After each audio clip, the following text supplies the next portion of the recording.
Okay, and we are live. I've got my friend Lewis on here, and we'll, of course, link some of your stuff down below. Yeah, And sweet. yeah, yeah. So, of course, not your first time on here. We've done one of these talks Yeah, before. So yeah. today we're gonna talk about stuff that I think we have both hit upon. I see you post about it on social media, and that is just some of the nonsense with periodization and overly complicated programming, by coaches to that's used really, in my opinion, to impress their clients to make them sound more knowledgeable than they are. It's a big selling component, isn't it? Most clients don't really know what a macrocycle is or a mesocycle or a microcycle. And do they need to? It's just, Do they need oh, that to? makes you sound clever. Okay, buy this program. Yeah, Okay. absolutely. And for me as a coach, I would step back and say, do I need to know what a mesocycle is to get someone to a 700-pound deadlift? I don't think Probably that I not. do. Really? No, probably not. Uh, we just need to know about weekly training, don't we? We just need to know how to produce enough stimulus to elicit a response. Yeah, And as we just talked about, fatigue management. That's what fatigue it all comes management. down to. It really is fatigue. Fatigue Big time. management is everything. But we can give some examples though about the funny stuff that we've laughed about a little bit.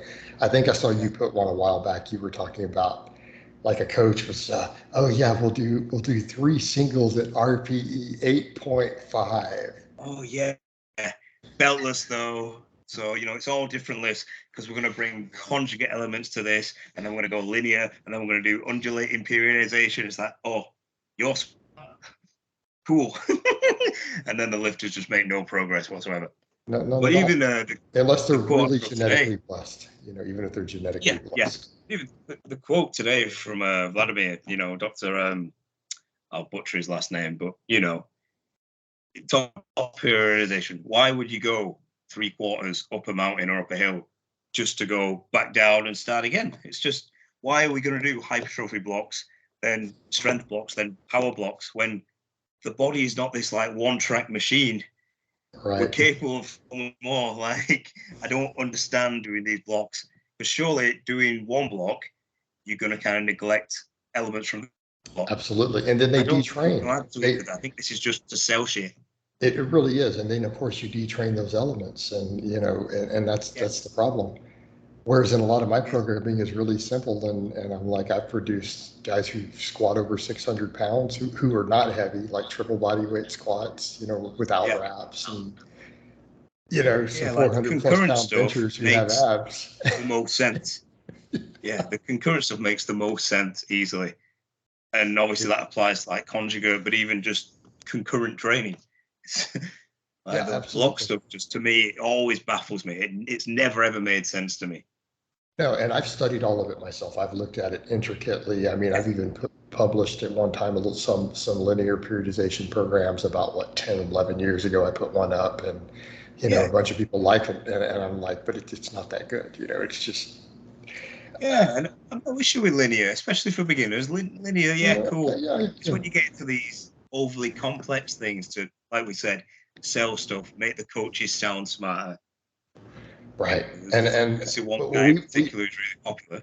I like his stuff, but it is to sell shit. It is to sell stuff. He likes his hypertrophy mesocycles. Like, yeah. So whereas none of that I stuff. would look I tend to take the other approach with hypertrophy and tell people you should be focusing on getting big year round.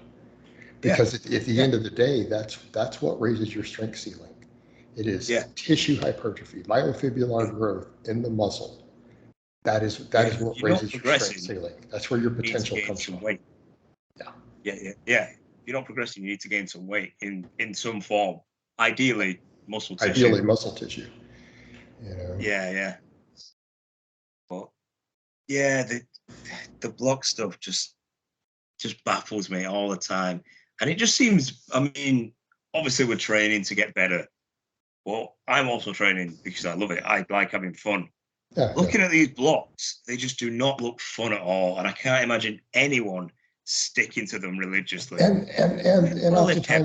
oftentimes there's no rhyme or reason. Like we said, the example Yeah. you gave of do these singles at RPE 8.5. I'm like, well, what in the hell does that even mean? Can people really objectively define that? Because that's one of my issues with RPE. People say, oh, no, it's easy to understand. Well, really? Then how come no one gets it right? How come there's no consistent definition? The only guy who gets it is Mike Tushishur. Mike Tertiary, yeah. Yeah. And it works for him and his clients, but he is maintaining rigid definitions. And as soon as everyone else looks at it, I mean, I've come in and pulled a heavy single before, like that I know was a max. Like I knew for a fact if I put a couple of microplates on there, I probably would have missed it. And I'll have someone go, that looked like about RPE 8. And I'm like, really? That was 100% max. Had I put 1% more on there, I know I would have missed it right at the knee. That's it. It would have stuck at my knee. Yeah. Well, that's it. These beginners and even like some intermediate lifters, they cannot use RPE because they don't know what it is. Right. They don't know what a 7 is. They don't know what an 8 is. They don't know the difference between 8.5 and 9. And I don't think, I mean, we spoke about this before. The only numbers I'd be concerned with is 9 and 10 on the RPE scale. If I was going to use an RPE scale, everything would be 9 or 10. That's it. Either it's 100% of everything you have, or you could have done another rep. Yeah. And I program that way. And some people are like, what do you mean? I'm like, I program that way. I give my people 3 sets of 10 and I tell them I want 1 rep in reserve. Yeah. And they're like, well, how do you know when there's 1 rep in reserve? The bar slows down. Yeah. And that's what RPE 9. Crazy. That's RPE 9. When you do a rep where it moves at half the speed the previous reps just moved, you've got 1 rep left. Know. And you have that's RPE 9. Should know that. No matter what your experience is, anyone can, can gauge that and be like, okay, probably got 1 more in me. Let's rack it. Rest. We'll do another set. Hopefully replicate that. Literally look at bar speed. And the same thing when my clients send me videos, because it's mostly online. And so I get videos. That's how I judge it. Did the bar slow down? Yeah. So if the bar moves slower than the other 9 reps before it, then I know that's RPE 9. Or that's 1 rep in reserve. Yeah. He could have ground out 1 more rep and it would look really ugly. Training wise, I think we do very similar things. I use the program for a lot of my guys, a top set. Mm-hmm. And that'll be RPE 9 or 10. It'll either be a max or it'll be just shy of a max, and then hypertrophy work. Everything else, as I've heard Lionel McDonald term it, he's like, it's been used for decades. You do heavy work, then you do pump work. Very simple. Yeah, that's it. Well, I know you've spoken about this before, that the heavy work, the prior heavy work, will make the pump work more effective. More efficient. Yeah, more efficient, more effective. Yeah, it'll create a better stimulus than just doing the pump work. Right, absolutely. That's why I don't like hypertrophy blocks whatsoever, because you're missing that element at the start, the heavy stuff. Yeah. So, and it comes, and it's really is true. We've got scientific data to support that at this point. It's not just, hey, this has been working for decades. There are studies at this point that show that a heavy single done before sets of 10, that you can lift slightly more weight for 10 reps after. Yeah, that's it. We've primed the nervous system better. It's very similar to like PAP in it, but very, very similar. On that same wavelength. You are fired up. Your nervous system is thinking, right, let's go. And then and that's how I do all my programming also. It's I either run conjugate type to where they have max effort days and speed days. Followed by hypertrophy work on both days, or we do a heavy top set followed by hypertrophy work, and it's all just fatigue management. That's where the real coaching is looking at what that lifter's doing and how they're progressing and saying, do I have too much or too little volume? Yeah. But even the stuff outside the gym, I've had guys come up to me, I've stalled at this, we're not progressing. I go through the week, they're sleeping 4 hours a night. Well, there you go. There's the shitty stuff, not gaining any weight, potentially losing weight. And I'm like, well, no shit, it's right there on paper. No wonder you're not getting better. No wonder you're not getting stronger. No wonder you're not progressing. Like, it's right there. Your fatigue management sucks. Right, absolutely. Because that's really what it comes down to. I mean, if we're gonna set all the other stuff aside, drugs and everything else, what are we looking at? We're looking at training stimulus, sleep, nutrition. There's your three legs. There's your three legs. Yeah. Either you're getting enough stimulus to grow or you aren't. Yeah. You can either recover from it or you're not. Either you're supplying the building blocks to build the new tissue or you aren't. I think you can take any popular program and, as a coach, make it work. Make it work. Let's just, let's like 5-3-1. Sure. I think anyone can make that work. Yeah. Given the fatigue management. That's it. Yeah. As long as you manage the fatigue properly as a coach and your lifters eating enough and getting sleep. Like, what's the most popular program out there? Starting strength. That obviously works when you do it right. When you do everything that's written out. For a novice. We try to do it at our level that's going to bury you. Yeah, exactly. Well, that's another element to into being stronger no matter what takes it out of you. Doing 90%, 80% of 405 or a 180 bench or squat will take more out of you than doing the same as like a 135 squat or a 60 kilos. Absolutely. And that is the thing. As absolute strength goes up, our work capacity and ability to recover from it doesn't scale. Yeah. But we know that the same thing. I mean, I pull over 600.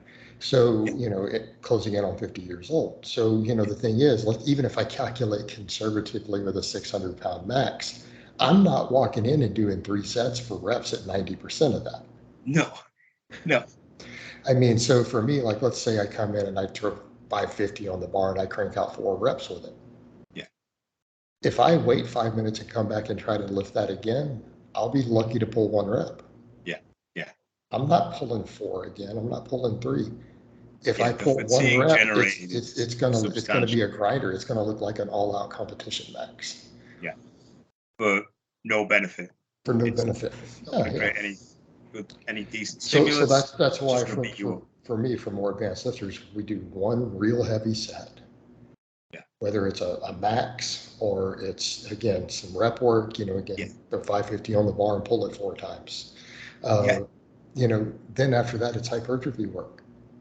Let's do some good mornings. Let's do some belt squats. Let's do, for sets of 8, 10, 15, 20, whatever we need to do. Yeah, whatever weak links need work, just hammer them and address them. Hammer them and address them. And just choosing your assistance exercises as well. That comes into it. Yeah. Like, where screwdriver's no good when you need a hammer, is it? Yeah, absolutely. Yeah. And that's what a lot of it is too. We should have general hypertrophy work because everything needs to grow. The guys, if you want to get stronger, every muscle in your body should probably be growing. Let's be so everything needs some hypertrophy work, and then you put a little extra emphasis on your weakest links, with some assistance stuff. It's like when young dudes, they're asking, it's usually young dudes, no one else. They're asking about, flies or some kind of single joint isolation for usually the pecs. Or something else. I never prescribe. I never prescribe single joint for pecs. Yeah. Are your triceps too big? No, I don't think so. Do some more pressing. Do some pressing, but I will need a deeper stretch on my chest. Well, use some dumbbells. Yeah. Done. Yeah. Use some dumbbells. Use a machine if you've got it. Machines. Use a machine if you I'll give it that. But just get a deep stretch with them. I program machines all the time. People see that in some of the vlogs. They're like, "Why is your power lifter on a leg press? Why are they doing a single leg press?" I'm like, because it builds their quads and adductors. Yeah. There's less axial loading. I'm like, do you think powerlifters just squat, bench, and deadlift all the time? Probably shouldn't. I know some of the bigger, the top tier guys do. But how genetically gifted are they? Exactly. And would they be less beat up if they did something else? 100%. Like, guaranteed. I don't even think we were both talking about, I think, Jamie Lewis with that. You mentioned him earlier when we were chatting before the recording, and I saw Jamie put something about that once, to where he said something like, there's a whole lot of powerlifters if they just did some hamstring curls, maybe they wouldn't tear their hamstrings on deadlifts. Yeah, like Jamie, I know he comes across really like aggressive and that, but he's really cool to talk to, and he's a smart guy. He actually is. But the thing is, if you think about that statement he made for a moment, I mean, is he right? He's right. Yeah, of course he's right. He's absolutely right on that. And he has a valid point. I mean, Oh, I mean, it was the same for me. I used to pull hamstrings all the time until I started doing hamstring work more often. Yeah, like glute ham raises, hamstring curls. Or I found good mornings. As soon as I do good mornings and I started working on those, I never pulled another hamstring. Lo and behold. Imagine. But yeah. It's But now I do a lot of glute ham raises. That's kind of that's one of my staples. It's a staple in my training. Yeah. I think it helps me keep the deadlift at 600 plus. I think if I take glute ham raises out, I think my deadlift would almost guaranteed go under 600 no matter what else I'm doing. Yeah. The exception being unless I've really hammered good mornings crazy hard. Well, but then you run into other problems, don't you? The glute ham raise is great because there's no axial loading. Yeah. You get a mad stimulus, on your hamstrings. Yeah. It's perfect. That's a Good fantastic. mornings are awesome, obviously, but you can only do so much of them. We don't do so much. I mean, so it's like for me, and I like good mornings. I mean, I've gone as heavy as 550 on a good morning on camera before. I've done it for 550 for a single. I thought you did 600. I don't know why. I was trying to get to 600 at one time. Yeah. But what I find, I kind of have to pick and choose. Do I want to squat for volume or do I want to do good mornings? I can't really do both. Well, I just can't recover. Morning, it's just a squat with less knee bend. Yeah, it really is. It really is. And I love good mornings, and I program them for a lot of my really serious lifters. I mean, I've had lifters who are stronger on good mornings than me. I get people who are like, well, that's crazy. You just did 390 for 10 reps. I'm like, yeah, but I got a guy who can do 450 for 10. Yeah, which is ridiculous. 700-pound puller. Yeah. Yeah. I mean, it scales. It makes sense. It scales. Yeah. Well, I mean, that's another topic we could go well into. It's people bash certain exercise, especially the good morning. That is a very controversial lift for some reason. It shouldn't be. No, should it? Hey, I mean, if you look at it, it's just a hinge. It's just a hip hinge. It's just a hip hinge with a bar on your back. And when you get into specialty bars, it's a whole different animal. Yeah, I know the camber bar, the camber bar, that is beautiful for good mornings. And my favorite bar. I've had lifters who bought one, and I think one of my clients, he said that when he bought it and tried it, he's like, I have never felt this comfortable on a good morning before. He's like, this bar was. Why are they calling it? Was made for he's like, why are they calling it a cambered squat bar? They need to call it the good morning bar. Yeah. For real. Because it seems to swing just natural. It makes the movement feel natural. The SSB, well, it's different. The SSB is great for good mornings, but I would describe it as the opposite. Yeah. Camber bar is very comfortable. The SSB makes you hate your life. But I'd choose any of them over a barbell any day. Oh yeah, absolutely. Barbell good mornings. Ugh. Well, you're just putting so much stress on your shoulders. Just like I don't want to do a bunch of sets of 10 or 20 with a barbell on someone's back if they have any compromised shoulder health. Yeah. Granted, they have perfect shoulder mobility and perfect shoulder health. Fine. Even then, though, I've done like 20 rep squats with a barbell, and it sucks. Yeah. It just, 20 rep squats suck anyway, but it sucks with a barbell. Absolutely. I started training that way. So for me, in my first year of training as a noob, I was doing Widowmakers because that's what I was told I was supposed to do. Like, you want to get really jacked, you got to do 20 rep squats. I was like, okay, I'm all about it. And it's like, I think I've still got the booklet somewhere, the tiny little blue booklet. Yeah. Yeah.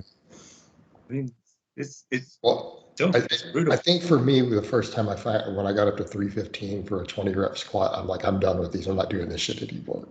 Yeah, I told you I want that 4 plates again, but after that, I think I'm good. Yeah, they can get in the bin then. Once I hit that goal, they're done. Yeah.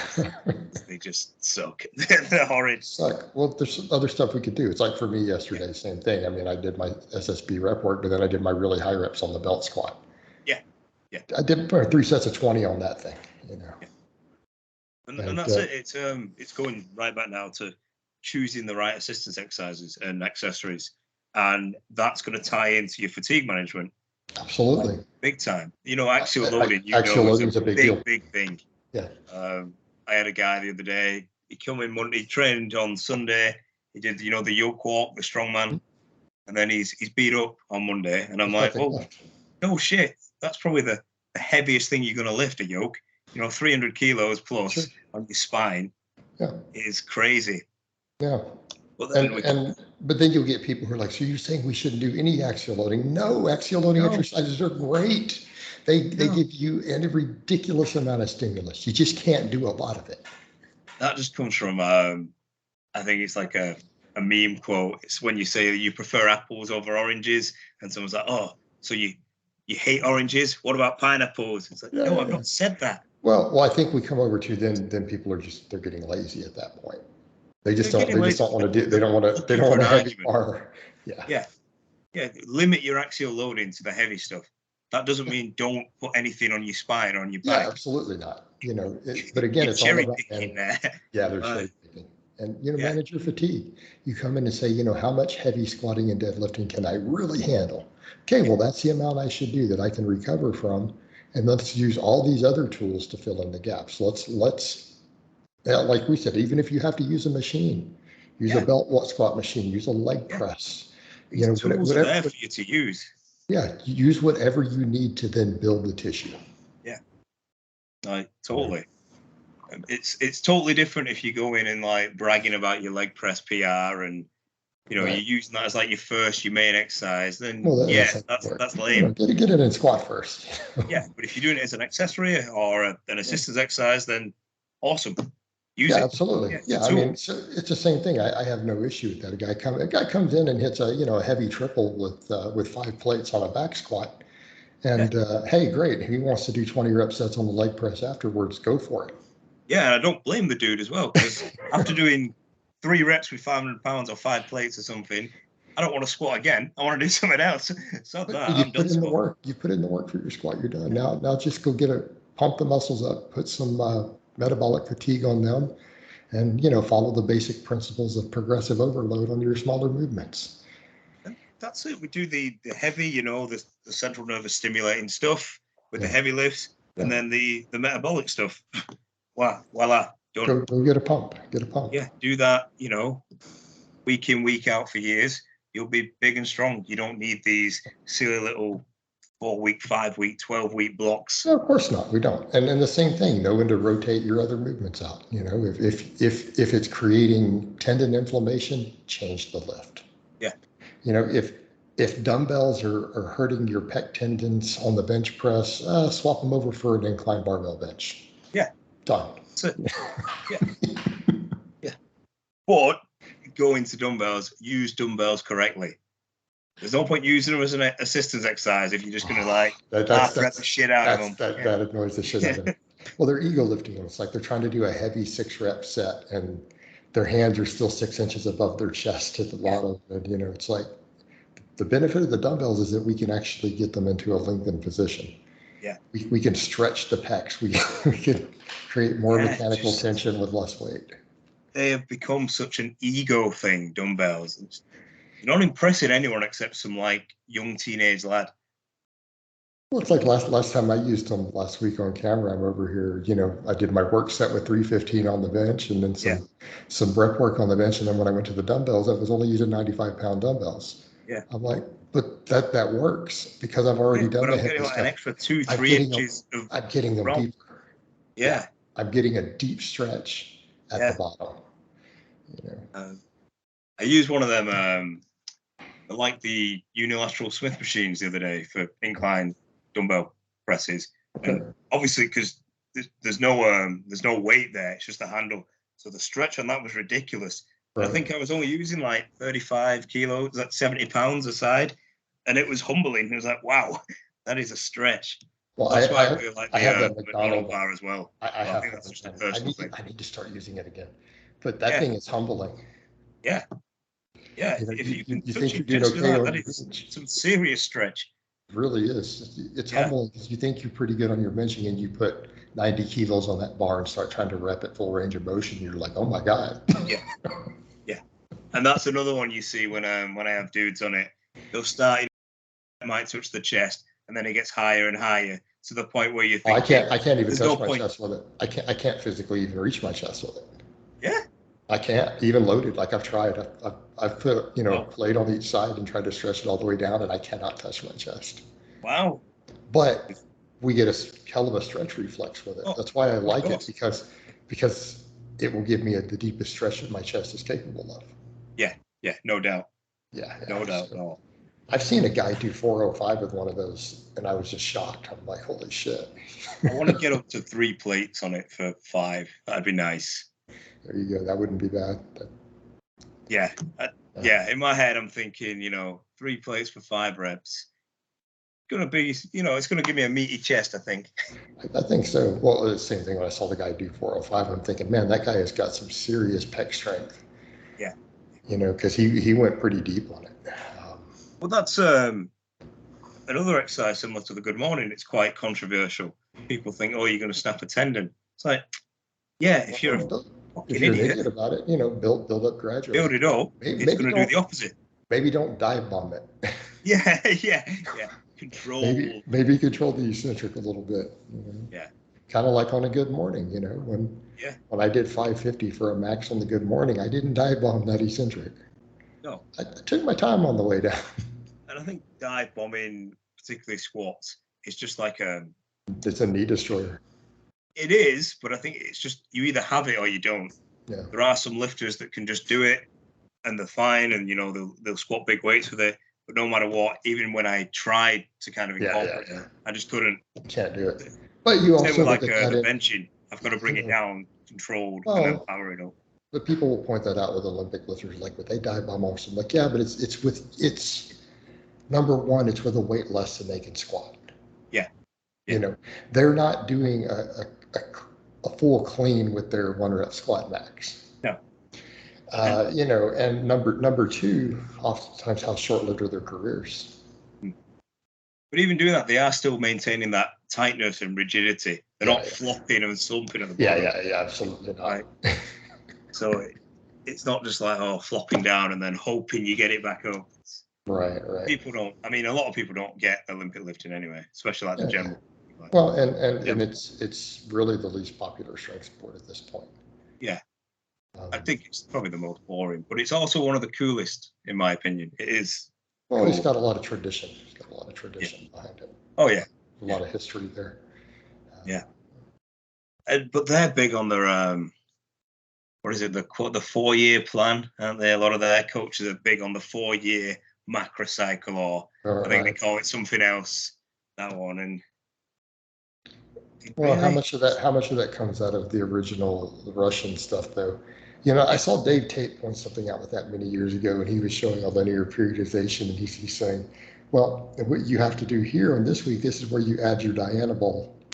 This is where you have to add it, and this is where you double it. Yeah. It's similar to the Bulgarian one, isn't it? Where everyone kind of jumped on that bandwagon, thought they were doing Bulgarian training when they were just doing one max a day. Which I messed with, and I tried it. Yeah, and I gave my own critique of it. Because I did it on camera and documented it. And 7 months in, I'm like, I'm done with this shit. Yeah, it was just strange. Towards the end, it was just daunting, I think. That's when I knew it was a problem. Like when I was doing it, because I would get up to squat to a max every day. And you knew it was coming. I started getting up in the morning. It's the first thing in my head when I wake up. I do not want to do this squat. Yeah. That when your eyes the day before, it was hard. It was a hard single. It was a really heavy single. And it's like, I've got to do that tomorrow, or even slightly heavier. It's like that's when it's a problem, when it psychologically starts breaking you down like that. But alternately, I know you messed about with like the 5-6 day a week maxing out. Yeah. And I did something similar, and that was totally different because the lifts totally were changing. Because we're changing lifts all the time. Well, I did it it was more exciting. I didn't pick the lifts ahead of time. No, I used like a random number generator. I did that for a while with it too. But yeah, so it's a lot of times I would pick the lift the day of, and then it's like, if I was going to do a classic lift, it was usually like I woke up and started warming up a little bit and realized I could get a PR today. Yeah. So, I mean, I did that when I was doing that every day. I did some conventional deadlifts. I ended up doing a 615 out of nowhere on it. And, while doing that system.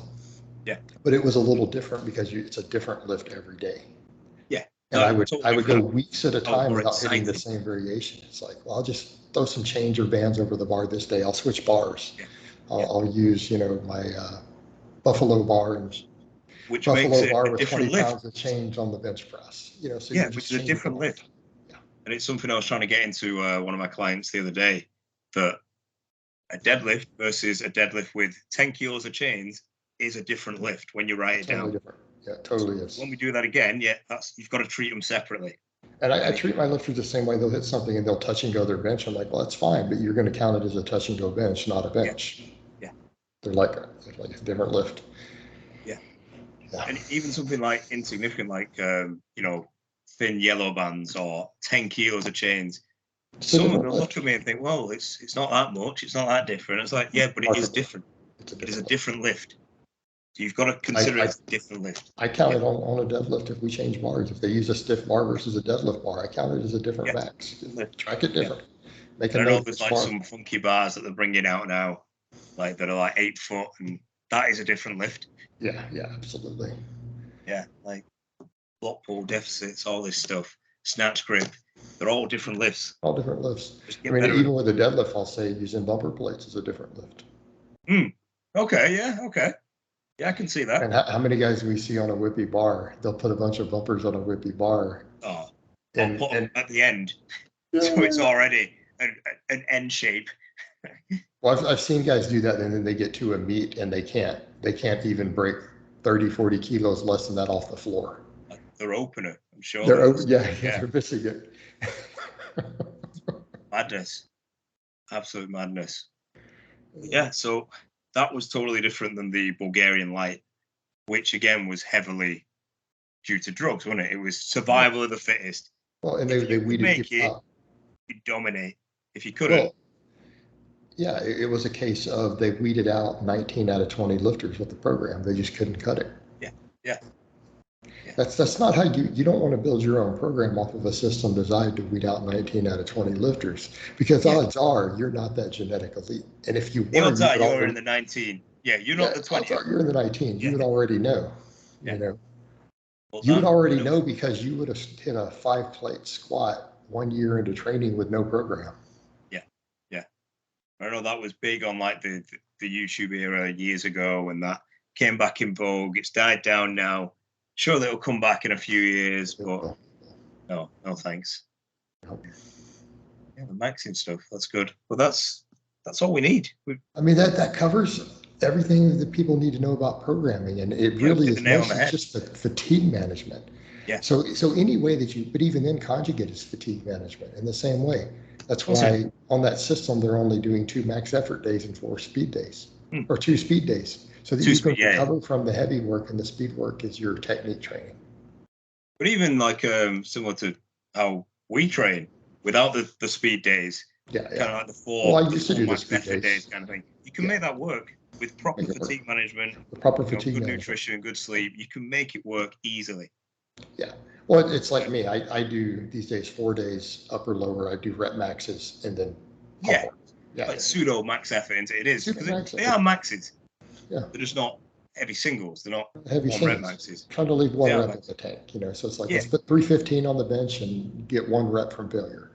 They're definitely effective reps. Let's say that. Yeah. You can make that work. Just nutrition, sleep. Sleep. Yeah, absolutely. Extra magical supplements. Oh yeah, they help. Sure. Oh, yeah, they help a little bit. But none of this, what we've just said, sells well.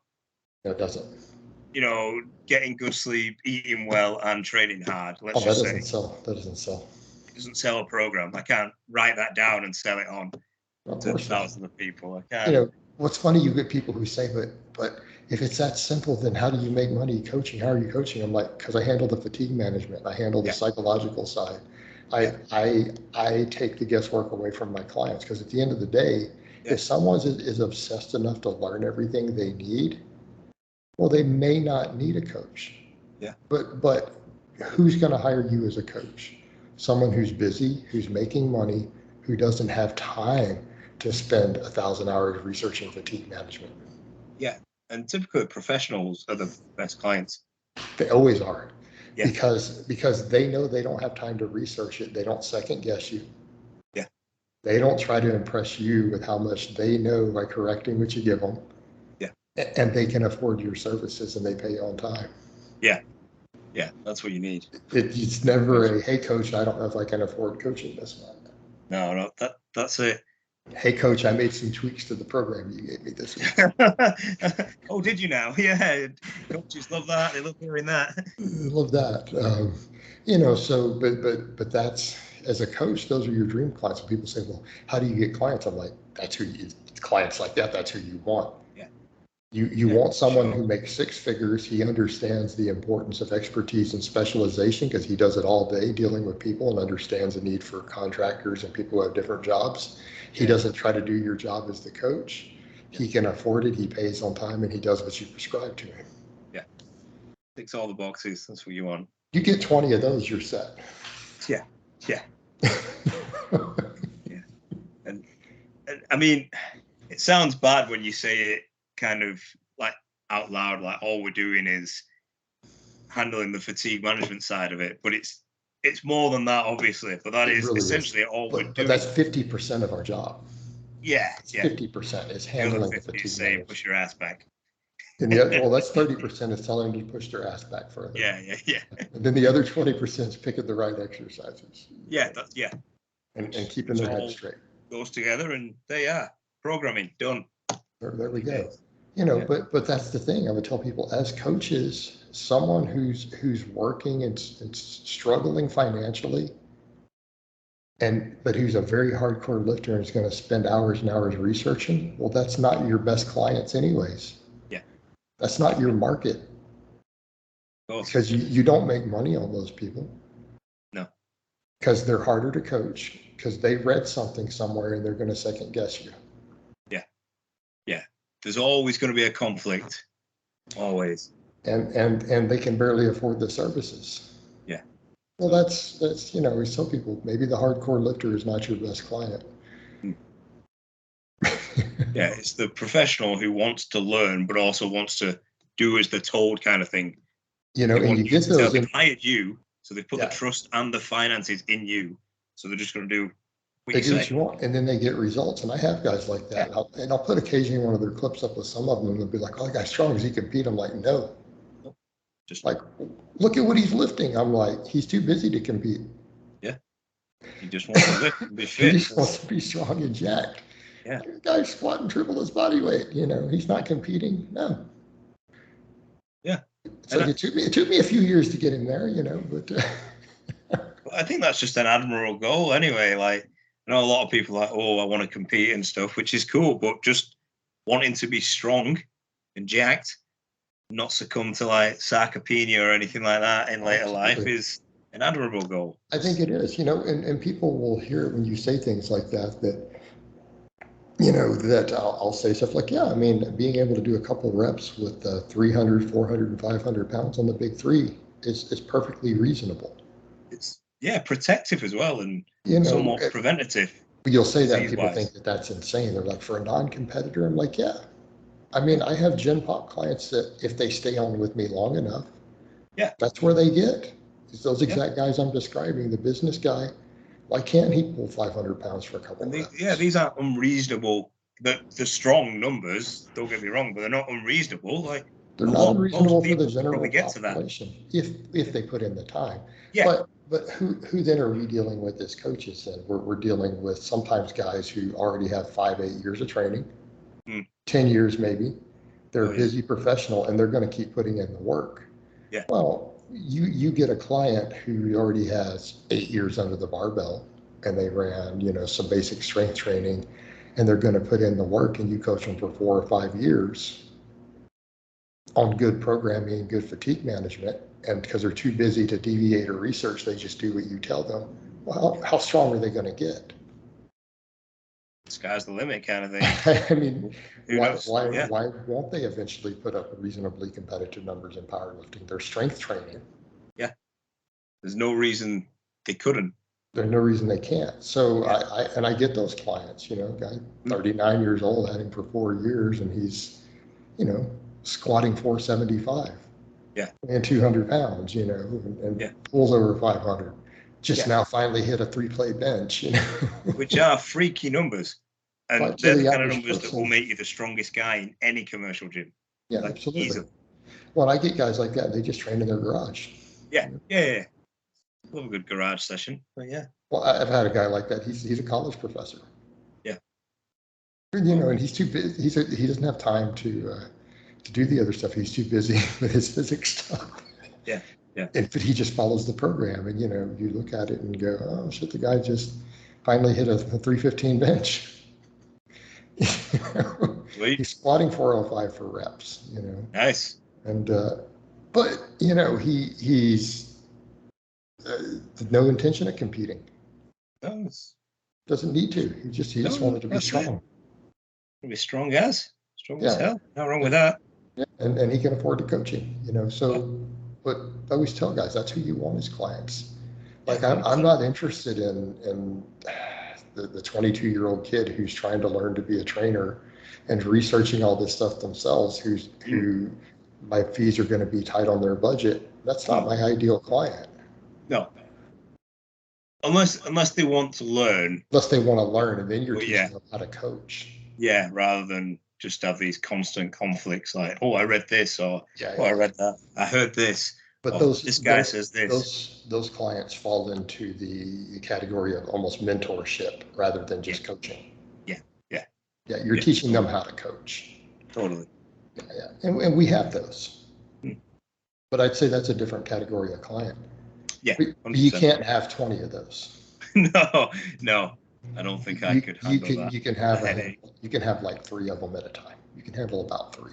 Yeah, maybe 1. Yeah, and you're giving them some mentorship. You're helping them become a coach. Yeah. Passing on. You're passing down to the next generation. Yeah. Which is again, we're older guys. We've been in this a long time. That's part of our job as coaches, isn't it? Yeah, of course it is. Of course. Teach the next generation. Yeah, totally. That's pass down knowledge. That's it. No point gatekeeping. Yeah, absolutely not. Which, of course, is what I do big time on all my media. I put out free information for everyone. They can take it or leave it. Yeah. And, I understand a lot of people don't like me, and that's okay. They don't have to. Well, right. I'll have some people tell them, well, you can dislike the guy all you want, but if you listen to him, he'll really help you get strong as hell. And that's the thing as well. Like, even if you do dislike someone, if their information's good, then it's good. Like, then it's good. Just because you have a personal bias doesn't make the information false. That comes up with Lyle McDonald all the time. People. Yeah. Lyle's made a lot of enemies. Yeah. Even in the last video we did, I said Lyle is an ass. He's done nothing wrong to me, but he is an asshole. But at the end of the day, has he improved the general body of knowledge in the lifting and nutrition game? Oh yeah. And has he made a positive contribution? Proved wrong so far. Yeah. He's not infallible, I'm sure, but I'm yet to see him be proved wrong. How do I put this? He's usually right. Yeah, that's what I mean. Yeah, yet to see him be proved wrong. Yeah. And that's the thing that you have to point out with people. And like, is that how you base where you get your knowledge and information from? Whether you like the personality of someone? Yeah. Well, then you're going to have a lot of problems in life. Yeah. Because there are a lot of extremely ignorant, dumbass people who have phenomenal charisma and personalities. Yeah. If you're just going to listen to someone you like, you're going to get a lot of shit. A load of regurgitated shit. Yeah. I mean, right now it's the age of TikTok, isn't it? And they're all over there. They are plastered all over there. It's getting bad. Just an absolute plague of misinformation and on all social media and influencers. Bad training advice, bad nutrition advice. Yeah. People who don't even understand fundamentals or basics. Yeah. And I guess that's well and good when you're an influencer, but when you actually have to coach people and get results or they don't pay you. Yeah. Ooh. It's also annoying the popularity of these influencers when you do take someone on to coach and they've got most of their information from influencers. You've got to undo that or kind of break it down. It's like, right. Yeah. But yeah. Well, and plus then the body of knowledge improves. You know, the other issue is, you know, it runs into it with coaching too. How many coaches do we see out there who say things that was stuff that was scientific ideas 15 years ago that have been completely debunked in the lab, and they're still just repeating it.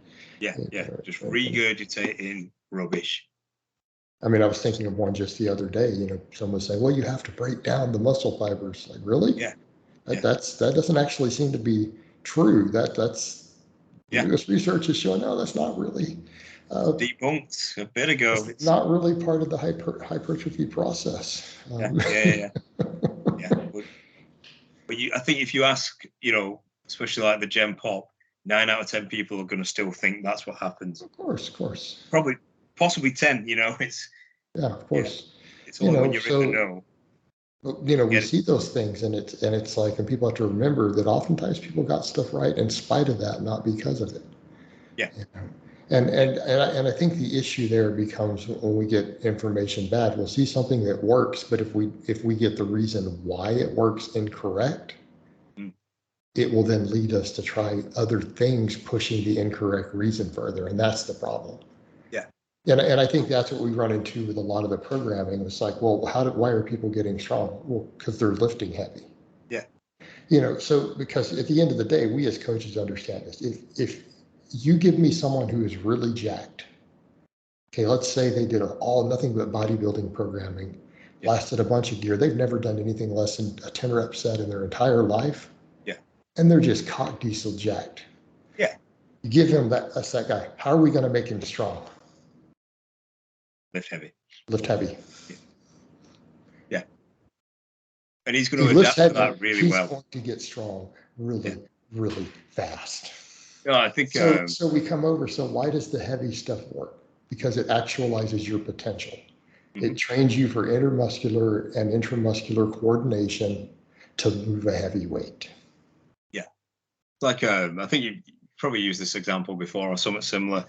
Like, let's take this bodybuilder guy and say he's worked up to, he can do 600 pounds on a low handle trap bar deadlift for 10 reps, but he's never done a deadlift with a bar in his life. It's not going to take him long to be deadlifting 600, you know.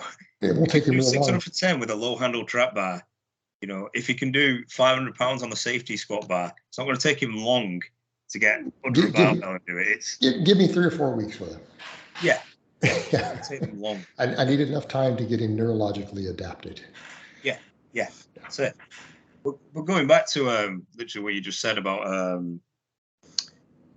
people could argue with us now and say, well, why are folks getting stronger doing block periodization?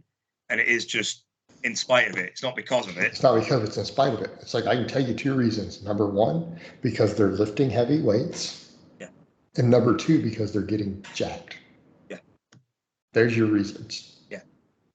They could have done it in a better way, but they're doing it just in a long-winded kind of weird blocky way, but they're still doing it.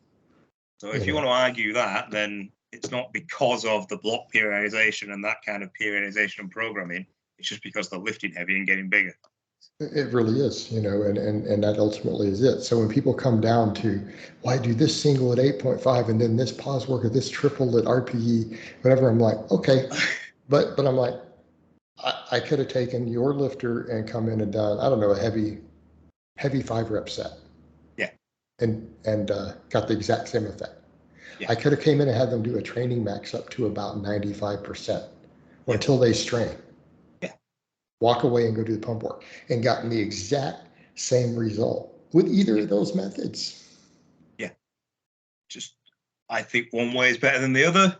I'm sure some coaches will disagree with us. It's what it is. At the end of the day, are all of those things improving intramuscular and intermuscular coordination and neural drive? Yeah. And that's really all that matters. Yeah, 100%. That's how you lift heavy. That's how we lift heavy, and that will transfer to a max. Yeah. So everything else around that is, how can I make it the least stress-free for my lifter? How can I reduce injuries as much as possible? And then outside of the heavy lifting, I just need to get my lifters as jacked as possible. Yeah. It comes down to pump work, sleep, good food. Absolutely. And that's Insane. it. But then we come over to that whole thing of, do we need blocks? Well, no. Are you telling me you want to have 6 weeks out of every phase where you're not maximizing muscle growth? Yeah. Why? Really, I want my lifters growing year round. And I couldn't think of anything Unless worse than they're doing a cutting. power block. That just sounds lame as fuck. A power block. That's all we're going to do. Jumps and throws. Oh, okay. Oh, wow. Cool. Yeah. No real weight training, just jumps and throws. Oh, okay.